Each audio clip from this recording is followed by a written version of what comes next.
If you're following me, you've probably seen me make one of these drawings in which boxes are getting it on. On Instagram, this type of content always sparks a lot of commotion. Yes, sex sells. But this doesn't count for everybody. Whenever I post a reel or short containing two tofus rubbing bellies, I get DMs asking me not to post erotic stuff. And it affects my followers count.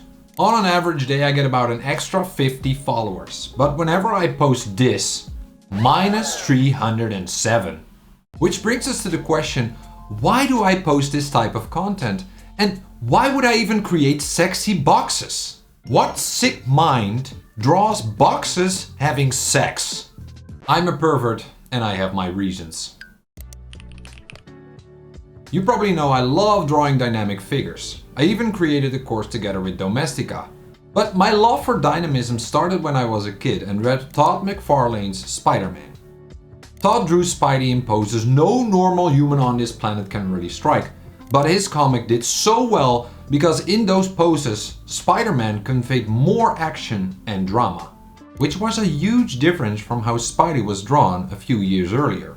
Dynamism adds life to your characters. I mean, this feels way more alive than this.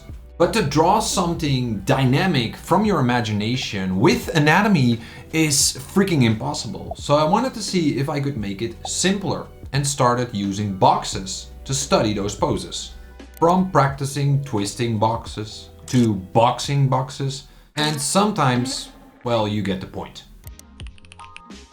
But I also think it's funny. Boxes are the opposite of sexy. If we draw a scale from 0 to 10, 10 meaning sexy as hell and 0 meaning total dullness, Rihanna would end up here, and a cardboard box would end up here together with Lurch. So if we draw boxes getting hot and heavy, we kinda make two poles of an opposite scale meet, and I just think that's funny. But there's another reason why I love this figure.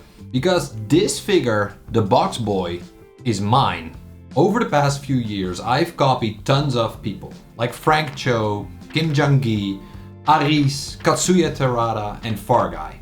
I love many artists and many different styles, but sometimes it feels like I don't have a style of my own, and I'm dependent on other people's work to actually draw something. But then, all of a sudden, I created this box-like figure. It started about a year ago when I drew them like this, with still a bit of human anatomy. Then I made a drawing of a scene with them in a more cartoony style, which I really liked. And so the first box boy scene was drawn.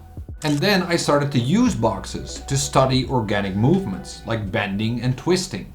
Over the course of several weeks of just experimenting and trying out things, this character, the box boy, developed itself.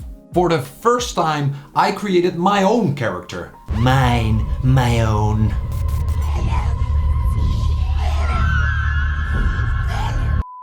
And last but not least, expressing yourself is always gonna be offensive. Even if you're not an artist, people are gonna disagree with you and think you should do things differently. But that doesn't mean you should do things differently. If you like this video, give it a thumbs up and consider subscribing. But for now, I want to thank you for watching. Stay diggity drawing. Adios. Over the course of just several weeks, when I drew them like this, it started about a year ago with fuck my life. And last but not least, expressing yourself.